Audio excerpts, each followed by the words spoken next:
Easter is supposed to be about family, pastel eggs, chocolate bunnies, and pretending one ham can feed 12 people.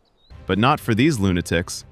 These are the kind of grown adults who look at a children's holiday full of brunch, church, and decorative rabbits and think, you know what this needs? Fire. Speed. Bad wiring. Tonight, we're meeting 10 absolute maniacs who turned Easter weekend into a full-contact sport against common sense. They didn't just ruin the vibe, they body-slammed it in front of a wreath that said, "He is risen," and then acted confused when reality came back swinging. 1. The Easter Bunny Flamethrower.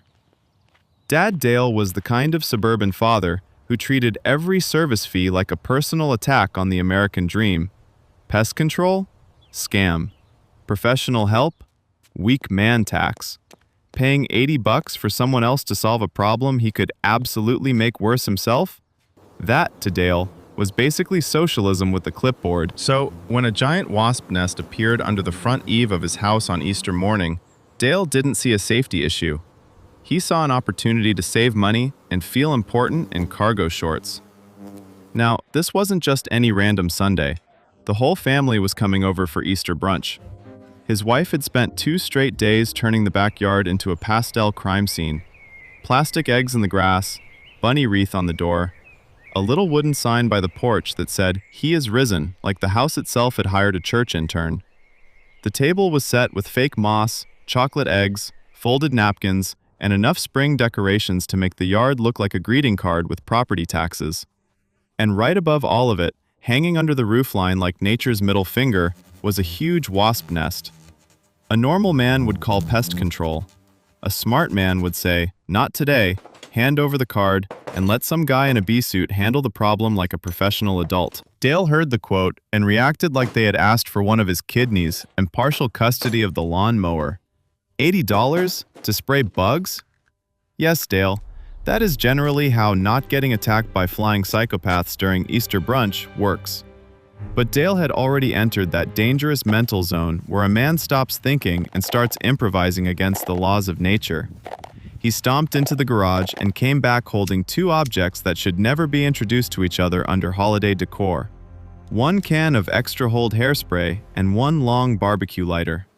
His wife looked at him, looked at the nest, looked at the hairspray, and delivered the last reasonable sentence anyone would say that day. "Please tell me that's not your plan." Dale laughed. That little suburban laugh, that "relax babe, I got this" chuckle that has directly caused more backyard emergencies than weather.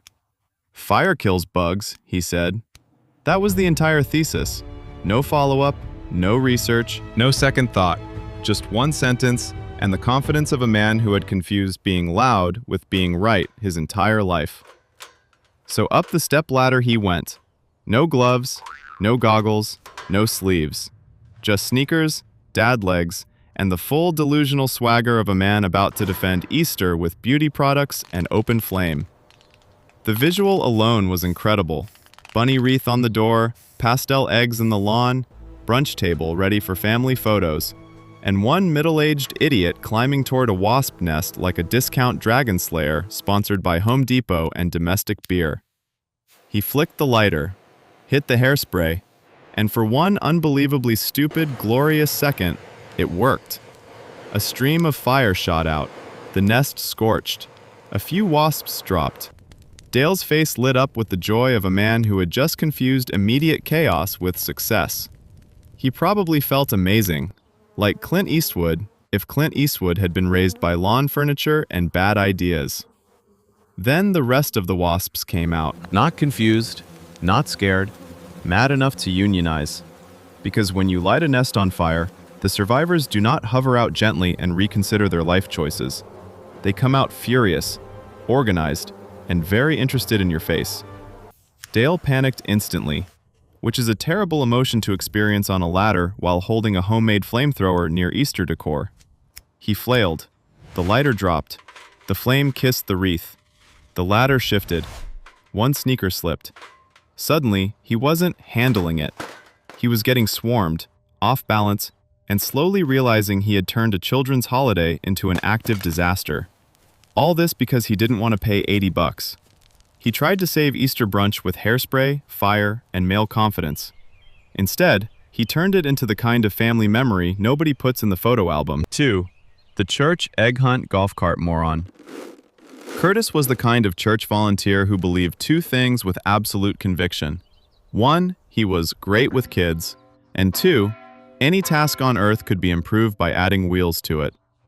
So when Easter Sunday rolled around and he got put in charge of helping set up the church egg hunt, Curtis didn't treat it like a sweet little family event with pastel eggs, smiling toddlers, and polite grandmothers holding coffee in foam cups. He treated it like logistics. And in the wrong man's brain, logistics is just a gateway drug to doing something unbelievably stupid with a motor. Now, the assignment was simple. Hide plastic eggs across the church field before families arrived. That's it. Walk around, toss eggs under bushes, maybe scatter a few by the fellowship hall. Normal human stuff. Stuff people have been doing for years without needing horsepower, strategy, or a stupid amount of self-belief. But Curtis was lazy. Not normal lazy, innovator lazy. He took one look at the giant field, one look at the giant tub of eggs, and decided walking around by hand was for peasants, librarians, and men who had given up on greatness. So he had a better idea. He was going to use the church golf cart. Now, that alone should have gotten him tackled by a deacon. The golf cart was meant for hauling folding tables, old hymnals, and elderly volunteers whose knees had been through enough. It was not meant to become a tactical egg deployment vehicle operated by a man who thought faster automatically meant smarter.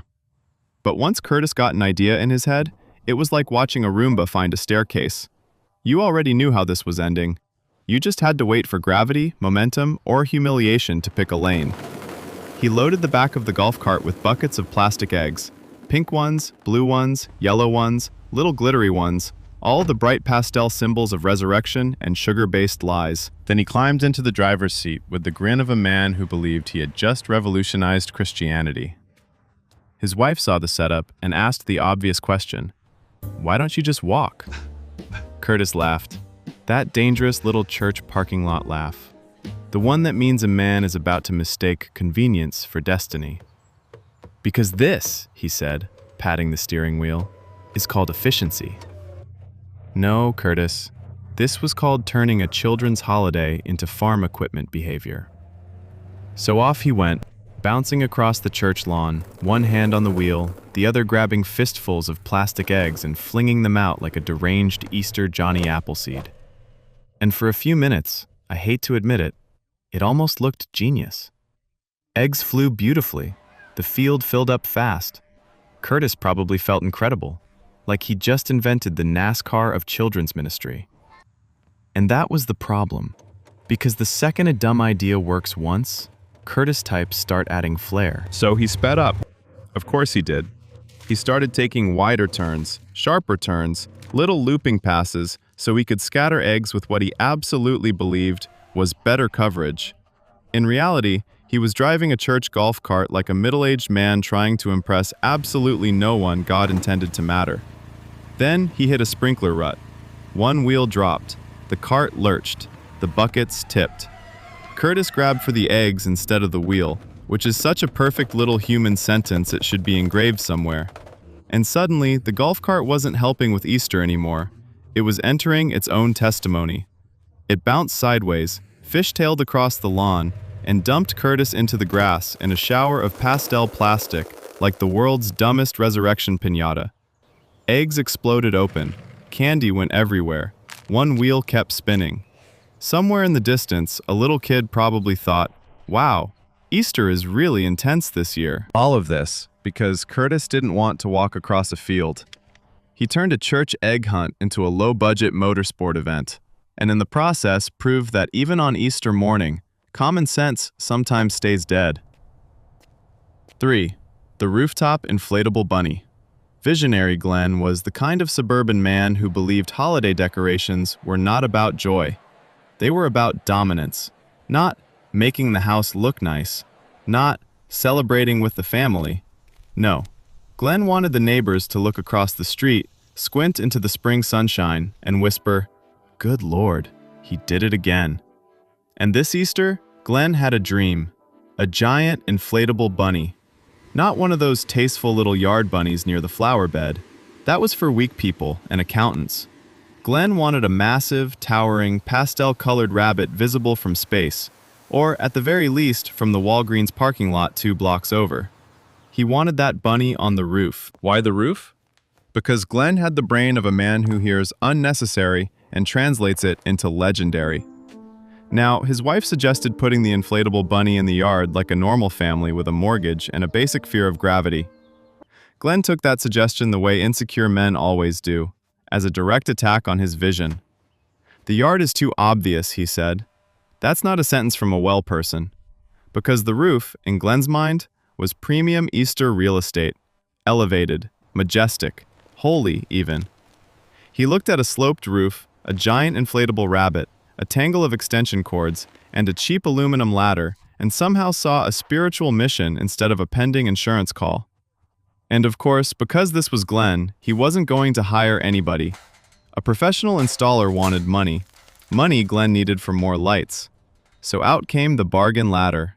The old one, the slightly bendy one, the one that always wobbled just enough to remind the family they were one bad weekend away from a much quieter Thanksgiving.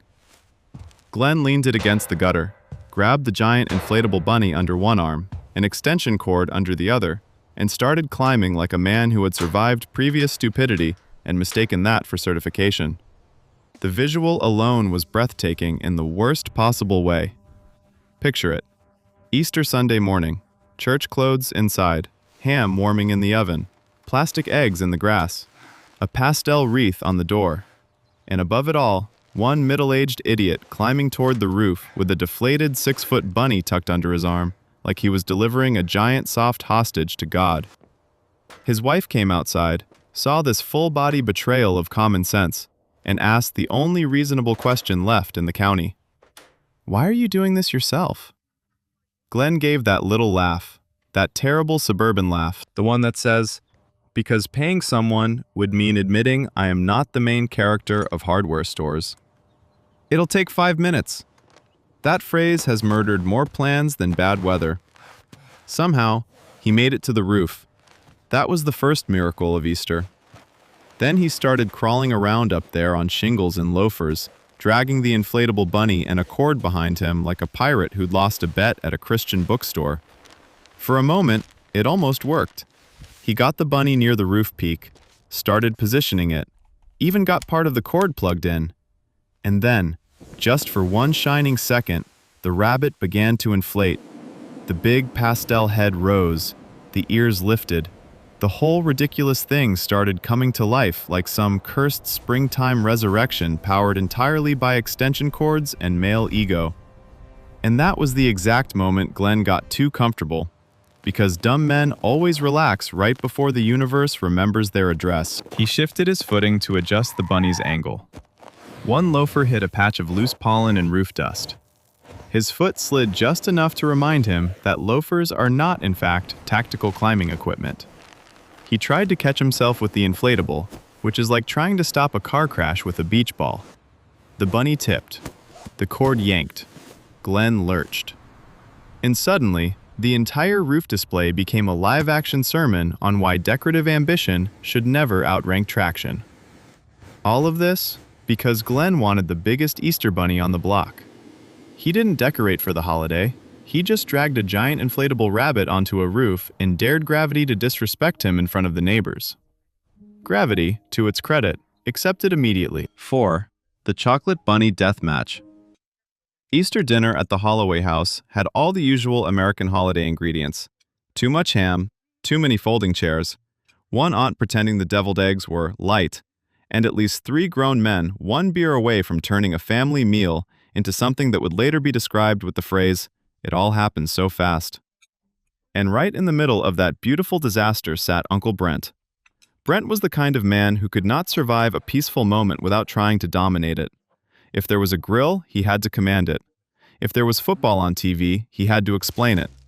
If there was a harmless children's tradition involving candy and pastel joy, he had to somehow turn it into a contest between adult men with cholesterol and unresolved emotional issues. So when dessert came out and somebody set a basket of giant chocolate bunnies on the table for the kids, Brent made the exact kind of joke that ruins an evening. I could eat 3 of those easy.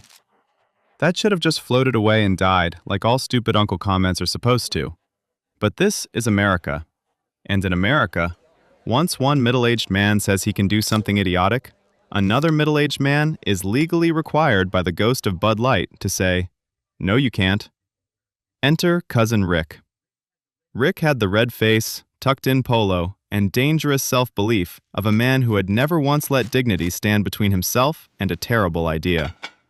He looked at Brent, looked at the chocolate bunnies, and immediately decided Easter was now the Super Bowl of shame. "Oh yeah?" Rick said. "Bet you can't even finish 2. That was it. No one needed money involved. No one needed stakes. The existence of witnesses was enough. Because once 2 grown men realize the family is looking at them, the male brain begins operating like a lab monkey, pressing the button marked humiliation, but louder. Now, any adult woman at that table could see exactly where this was headed. You could see it in the faces of the wives, that tired, spiritual exhaustion women get when they realize they are 5 seconds away from explaining to EMTs that yes, technically, this all started over Easter candy. Brent unwrapped the first bunny, then the second.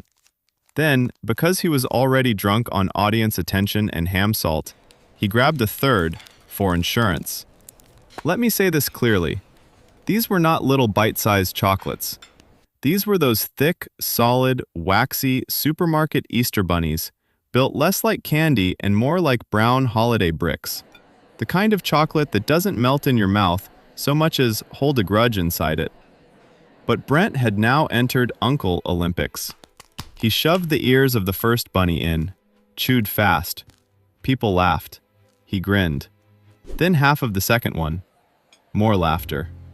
Now the table was split between people saying stop and people doing the much more American thing, which is not stopping anything but saying bro a lot while it continues. And that was the problem, because Brent wasn't eating candy anymore. He was performing masculinity through cocoa compression. He kept going. Bigger bites. Less chewing. Barely swallowing before adding more. His face was already doing that awful holiday contest look. Red, determined, mildly panicked, but too proud to back down because a 12-year-old nephew had started recording. That's when Rick made it worse. "Come on, man, don't quit on a bunny." That line should be in prison. So Brent doubled down. He crammed in another chunk, cheeks packed full like a morally bankrupt squirrel, and raised one finger as if to say, "I'm still in control of this situation." He was not. Because chocolate, unlike male pride, actually obeys physics. Big, dense chunks. Dry mouth. Fast breathing. Terrible idea. The whole thing went from drunk family nonsense to why is he standing up in about 3 seconds? And that's the tragedy of the American uncle. He will risk everything before admitting a challenge involving candy was dumb. All this over a chocolate bunny. Brent didn't lose to Easter. He lost because he took a children's candy tradition and turned it into a grown man death match with 0 prize money, no glory, and 12 horrified relatives who now had to explain forever why nobody jokes about the bunny basket anymore. 5. The Golden Egg Rooftop Genius. Brian was the kind of father who believed every holiday memory needed one extra layer of stupidity to feel special. Not thoughtful, not safe, special. And this Easter, Brian had decided the annual egg hunt needed a grand prize. Not just candy, not just a toy, no. He wanted one golden egg hidden so brilliantly, so unexpectedly, so emotionally devastating to the other children, that his own kids would talk about it for years, and the neighbor dads would quietly hate him. There was just one problem. Brian was also cheap. See, a normal man who wants to make Easter magical just buys a decent prize, hides it in a bush, and lets the children frolic around like sticky little psychopaths in pastel shoes. Brian did not want to buy a real prize. He wanted drama on a budget. He wanted spectacle without spending more than $20. And when those two diseases combine in one suburban father, someone usually ends up explaining things to paramedics near a decorative wreath. So Brian came up with a plan. He would hide the golden egg on the roof. Not metaphorically, not near the roof, on the roof. Because apparently the best way to improve a children's holiday is to add altitude. Now, in Brian's head, this was genius. The kids would search everywhere. The yard, the flower beds, the porch, the Easter baskets. But no one would suspect that the grand prize was perched dramatically on the edge of the garage roof, like some kind of tiny plastic Fabergé challenge issued directly by Satan. His wife immediately hated this idea, which should have been enough. Women in these stories are basically free weather alerts. When they say, "Please don't do that," it means the atmosphere has already filed paperwork.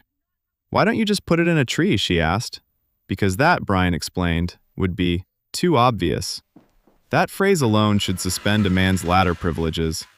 So out came the old aluminum ladder, the cheap one, the one with one foot slightly bent, and the overall energy of a folding chair in a divorce. Brian set it against the side of the garage, tucked the giant plastic golden egg under one arm, and started climbing in khaki shorts and boat shoes like a man who had never once allowed dignity to interfere with the theme. The whole yard below looked aggressively Easter. Plastic eggs everywhere, little signs with arrows pointing toward the hunt zone, pastel tablecloths flapping in the breeze, a bunny centerpiece, church clothes hanging in garment bags. Somewhere inside, a ham was being glazed by a woman who had already accepted she married a man whose hobbies included proving avoidable points. And above all that climbed Brian, carrying a shiny plastic egg like the dumbest stork in America. Now, to his credit, he did make it up there. That was the first bad sign, because when a stupid plan survives the first phase, Brian types immediately start acting like they've been chosen by the universe. He got onto the garage roof, crouched down, and started shuffling toward the edge to place the egg in what he clearly believed was the perfect dramatic position. Not too visible, not too hidden, just enough to make the hunt exciting. Exciting for who, Brian? The 6-year-olds? Or the orthopedic industry? Then he made the mistake every man makes right before Easter becomes a cautionary tale. He leaned. Just a little. Because the egg wasn't sitting right. And once a father has committed to stupid, he cannot stop until he is also committed to overcorrecting it with his whole body. His shoe slipped on a patch of pollen. Not a lot, just enough. And suddenly Brian wasn't placing the golden egg anymore. He was negotiating with gravity. In front of a garage, in boat shoes, on Easter morning, holding a giant plastic symbol of his own bad judgment. All of this because he didn't want to buy a better prize and hide it like a normal adult. He wanted Easter magic on a budget. Instead, he turned the golden egg into a rooftop side quest nobody asked for. A beautiful reminder that sometimes the real Easter surprise is discovering exactly how far a cheap dad will go to save $20 and still feel clever. 6. The Resurrection Fireworks Patriot. Troy was the kind of man who could take any peaceful holiday and ask the dumbest possible question. Yeah, but what if it had explosions? Not more meaning, not more family time, explosions. And that is how Easter Sunday at New Hope Community Church ended up sharing a parking lot with discount fireworks, folding tables, deviled eggs, and one adult male whose understanding of appropriate had clearly been repossessed years earlier. Now, the church picnic after service was supposed to be wholesome. Ham sliders, lemon bars, kids in pastel outfits doing that weird half-run children do when they're full of sugar in church basement juice boxes. Grandmas talking about the sermon. Men standing near grills, pretending tongs are a personality. It was the kind of soft, harmless American scene that normally ends with somebody taking leftovers home in a Cool Whip container. Troy hated that. Not because he hated church, not because he hated Easter. He just hated events that didn't eventually make people say, "Well, nobody saw that coming." He was one of those guys who thinks every gathering needs a big finish, a finale, a moment. The kind of man who can't let brunch remain brunch because somewhere deep in his spirit is a monster that whispers, "This would be better if the fire marshal got involved." So after service, while everyone else was carrying crock-pots and arguing about whether the potato salad had too much mustard, Troy quietly went to his truck and pulled out a cardboard box full of cheap fireworks. Not professional fireworks, not the nice, legal kind that come with warning labels the size of a cereal box. No. These were gas station adjacent, county fair parking lot fireworks. The kind of fireworks sold by a man named Skeeter out of a trailer decorated with a hand-painted American flag and 3 spelling mistakes. And Troy had bought them because he'd decided Easter needed a little excitement. That phrase should revoke a man's right to own a lighter. His wife saw the box and asked the obvious question, "Why do you have fireworks at church?" Troy laughed. That little patriotic raccoon laugh. That "relax, babe" laugh that always means a grown man is about to confuse recklessness with leadership. "It's just for after the picnic," he said. "Something fun for the kids." No, Troy. Kids like bubbles. Kids like candy. Kids do not need roadside explosives to celebrate the resurrection. But Troy had already committed, and once a man like Troy decides he's adding fun to an event nobody asked him to improve, reality usually has about 10 minutes before it has to step in and file a complaint. So out behind the fellowship hall he went, near the edge of the church lot where the grass met a little patch of open dirt. He started setting up the tubes with all the seriousness of a man who had learned everything he knew about pyrotechnics from failing upward. One launcher leaned slightly. Another was stabilized with a brick, which is not a sentence you ever want near the word fireworks. But Troy kept adjusting them, nodding to himself, full of that dangerous confidence men get when they are being watched by just enough people to feel important. And people were watching now, because nothing attracts an American crowd faster than one man doing something you can tell is a bad idea from 40 feet away. Kids pointed. A few dads wandered over. One elderly church lady actually said, "I'm not sure that belongs here," which, in church language, is roughly equivalent to a federal warning. Troy waved everybody off like a man who believed his spiritual gift was improvised explosives. Then he lit the first fuse. The first firework went up beautifully. Big pop, bright colors, crowd reaction, kids cheering. Troy smiled that awful smile. The smile of a man who has just mistaken one lucky result for proof of expertise. Then he lit the second. And that's when Easter officially stopped being about resurrection and became about trajectory. Because the second launcher didn't fire up. It fired sideways, straight across the picnic area, not into people, but close enough to turn the whole church lawn into immediate testimony. Folding chairs tipped. Potato salad nearly became airborne.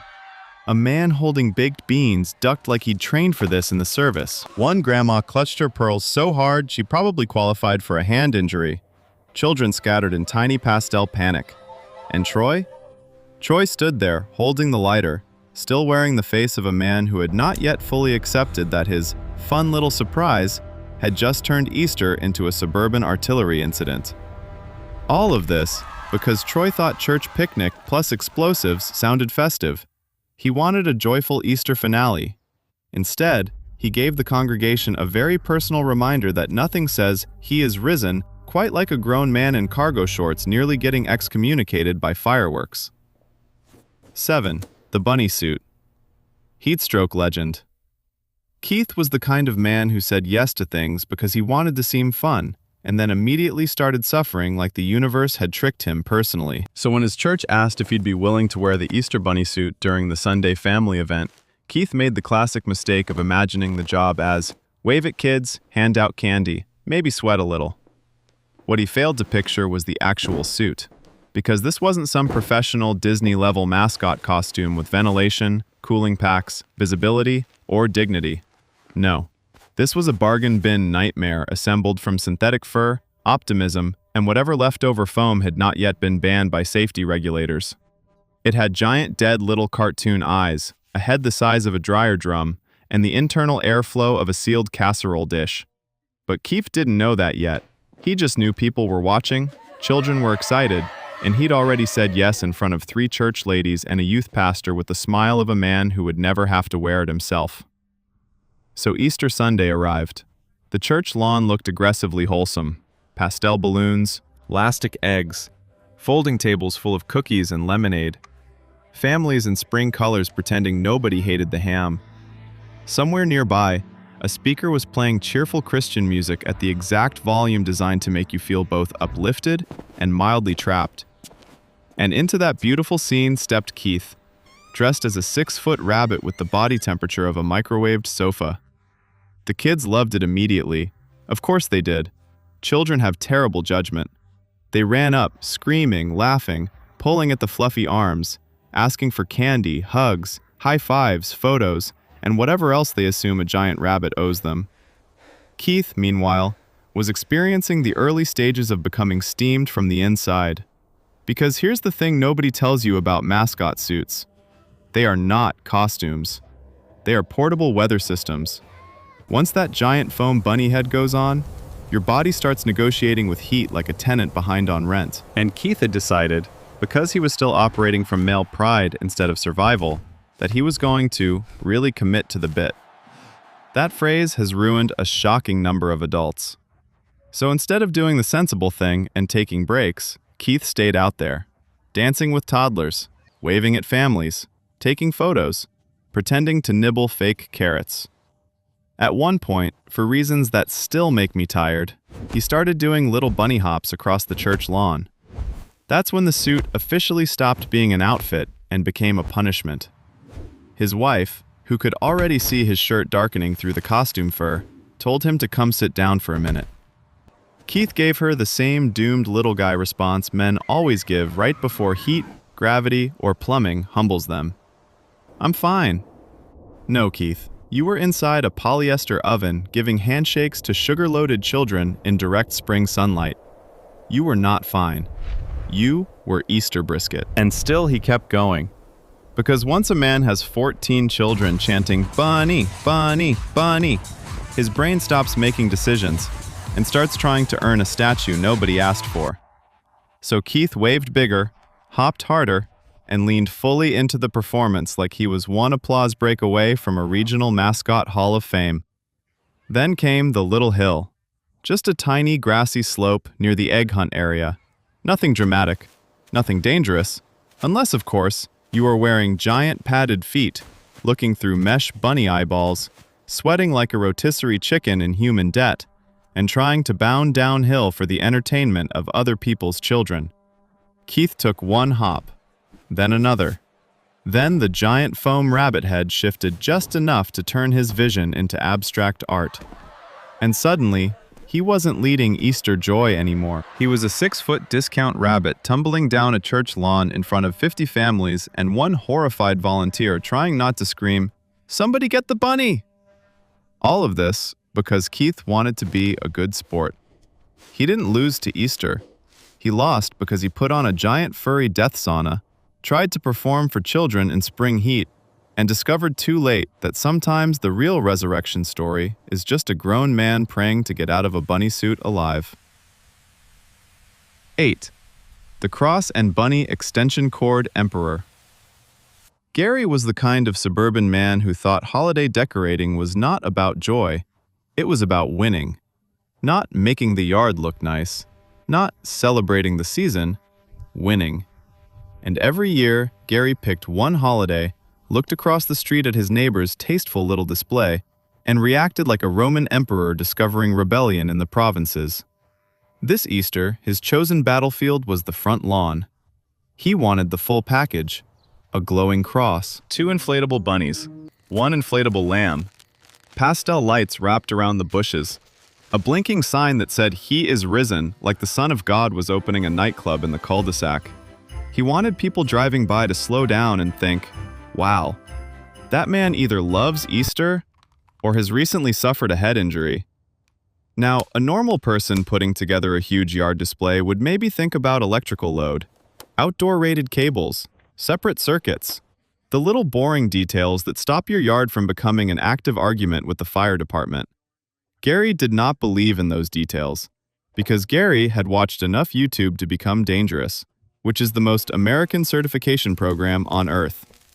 His wife saw the pile of cords in the garage and asked, very reasonably, "Shouldn't you maybe ask an electrician about this?" Gary laughed. That little laugh. That, "babe, I got this" laugh that has caused more household destruction than raccoons, toddlers, and divorce combined. "An electrician?" he said. "For decorations?" "No, Gary. For the giant glowing electrical farm you are building in front of a split-level ranch house, like a man trying to convert Easter into a regional power station. So he got to work.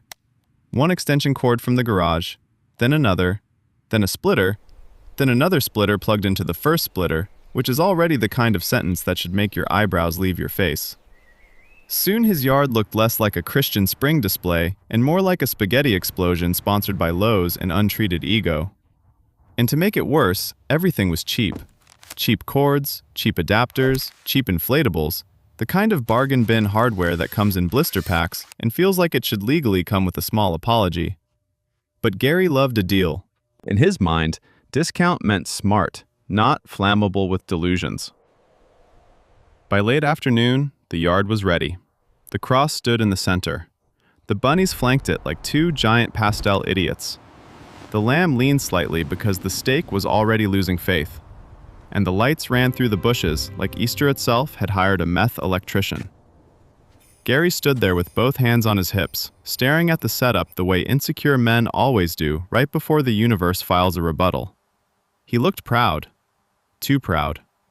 The kind of proud that only happens when a stupid project survives long enough to convince the creator he's a visionary, instead of an accident with shoes. Then came the test. He plugged in the main line. And for one glorious second, it actually worked. The cross lit up. The sign blinked. The bunnies inflated. The whole yard came alive in a pastel electrical fever dream so aggressive it looked like a Christian bookstore had exploded on his lawn. Gary smiled. That was his mistake. Because the moment dumb men think they've beaten the system, they always add one more thing. So Gary plugged in the second bunny, then the lamb, then just a few more lights around the mailbox. And that's when the cords started heating up like they had finally developed boundaries. One adapter popped, then another. The lights flickered. The sign spasmed. One bunny half deflated and looked instantly traumatized. Then the whole display started strobing like Easter had been repossessed by a rave.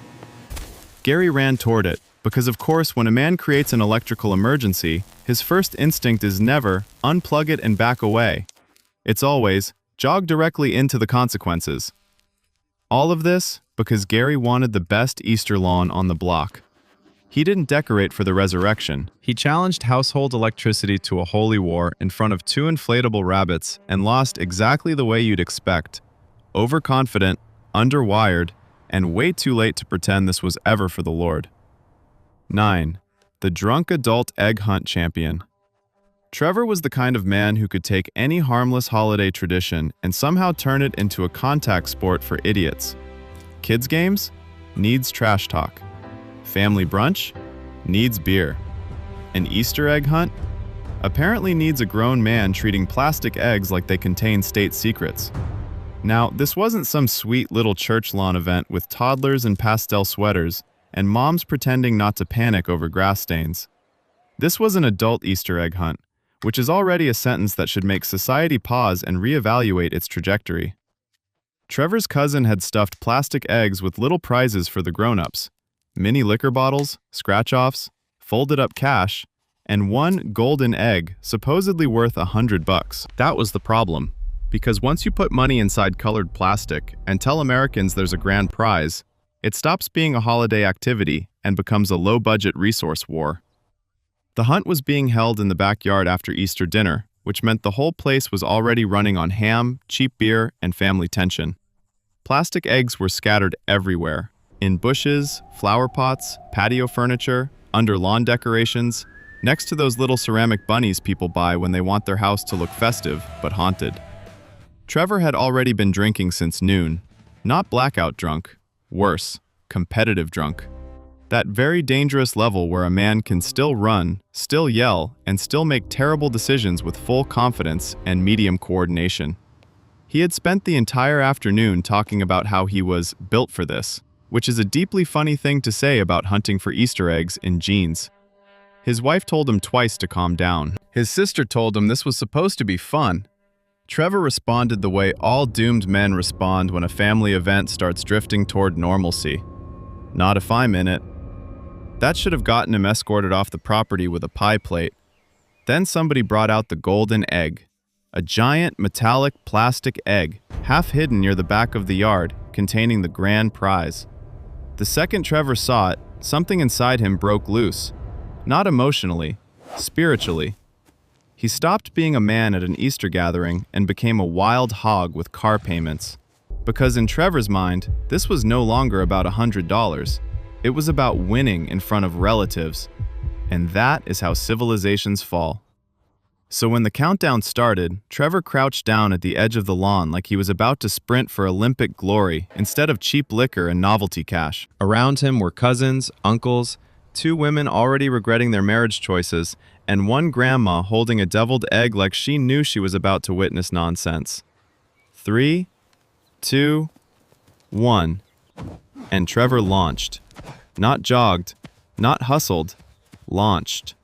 Straight across the yard in Easter loafers with the full body intensity of a man storming a beach under enemy fire.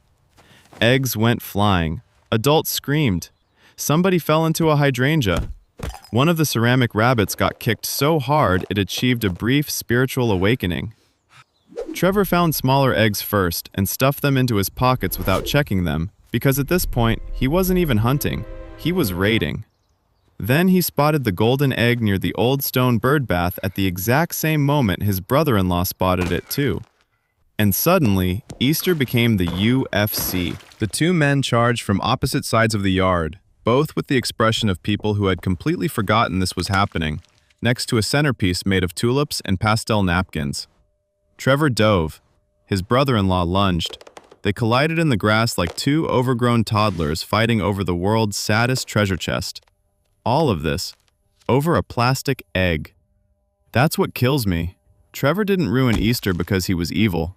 He ruined it because someone told a drunk adult there was prize money inside a colored egg, and his brain immediately filed that under life purpose.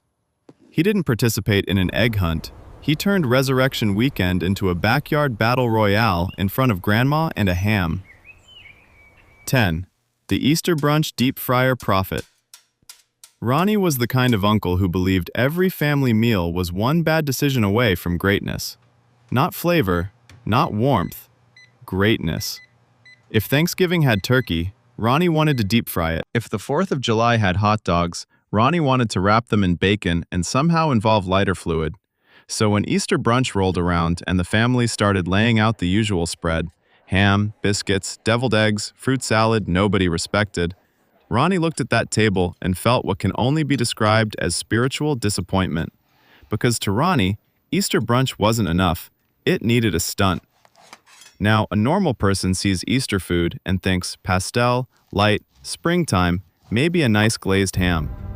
Ronnie saw a giant chocolate bunny on the dessert table and thought, what if I deep fried that? That was the moment the holiday took a hard left into hell. His wife told him no immediately, which should have ended the whole thing.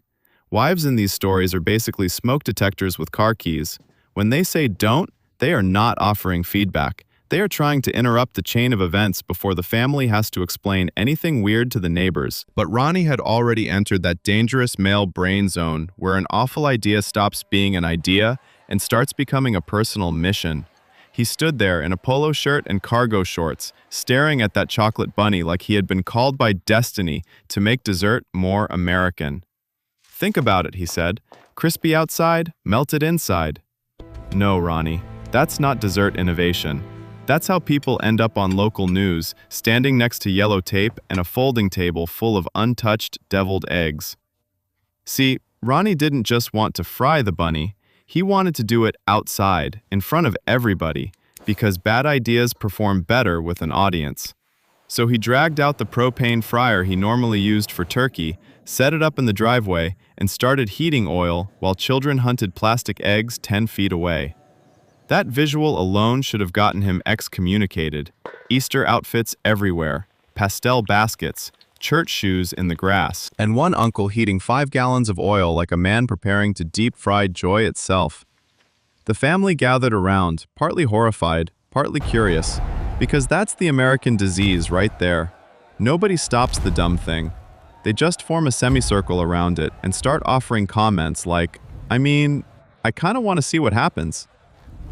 Ronnie, naturally, mistook this for support. Then he made mistake number 2. He got impatient. The oil wasn't hot enough yet, and patience has never once been a skill possessed by a man about to deep-fry novelty candy on Easter. So instead of waiting, he cranked the burner higher. Then, because he wanted the bunny to cook evenly, he decided to lower the whole oversized chocolate rabbit into the pot by hand, using kitchen tongs and confidence. That is not a method. That is gambling in church clothes. Now, if Ronnie had understood even the basics of thermodynamics, candy structure, or why giant decorative chocolate is not generally designed for hot oil engineering, he might have paused. The bunny wasn't dry. It wasn't compact. It was hollow, fragile, and partly chilled from sitting indoors, which meant the second it hit that oil, everything about the situation was going to become emotional. And it did. The bunny cracked instantly. Hot oil reacted. Chocolate collapsed. The fryer answered with one violent, greasy tantrum that sent Ronnie backward in a panic, arms flying, tongs gone, dignity completely off payroll. The family screamed. Kids scattered. One aunt grabbed the dessert tray like it was somehow under attack too. And there stood Ronnie, halfway between chef and cautionary tale, learning in real time that because I can and because I should are two wildly different Easter philosophies. All of this because brunch wasn't dramatic enough. Ronnie wanted to make Easter memorable with a deep-fried chocolate bunny, and he did, just not in the warm family photo way he had in mind. So tonight we watched one suburban warlord try to save Easter brunch with hairspray and fire, one church volunteer turn an egg hunt into low-budget motorsports, and one rooftop visionary decide a giant inflatable bunny belonged closer to God than the rest of us. Then we got two grown men turning chocolate rabbits into a combat sport, one budget magician dad trying to make a golden egg special with altitude, one church picnic patriot treating Easter like the 4th of July with softer colors and dumber timing, one poor bastard cooking alive inside a discount bunny suit, one lawn display emperor declaring holy war on extension cords, one drunk adult transforming an egg hunt into backyard gladiator games, and finally, Ronnie, the only man in America who looked at a chocolate bunny and thought, you know what this needs? Boiling oil. 10 stories, 10 terrible decisions, and one beautiful Easter lesson. Pastel colors do not protect you from stupidity. Now I need a ruling. Who was the undisputed heavyweight champion of Easter idiot behavior? Was it Dale, the wasp flamethrower father of the year? Curtis, the church golf cart egg distribution moron? Gary, who tried to wire the resurrection directly into his front lawn? Or Ronnie, who looked at dessert and somehow found a way to make it tactical? Drop your top 3 dumbest Easter legends in the comments and defend your list like you're arguing over the last deviled egg at brunch. And while you're down there, tell me the dumbest thing you almost did on a holiday before your last surviving brain cell tackled you behind the garage and saved the family name. Easter is supposed to be about hope, family, chocolate, and maybe one peaceful hour where nobody starts a fire in church clothes. These people had other plans. Because no matter how soft the colors are, no matter how cute the bunny is, no matter how holy the weekend feels, there will always be one fully grown American standing in a driveway, on a roof, or next to a fryer thinking, I got this. And that, right there, is how holidays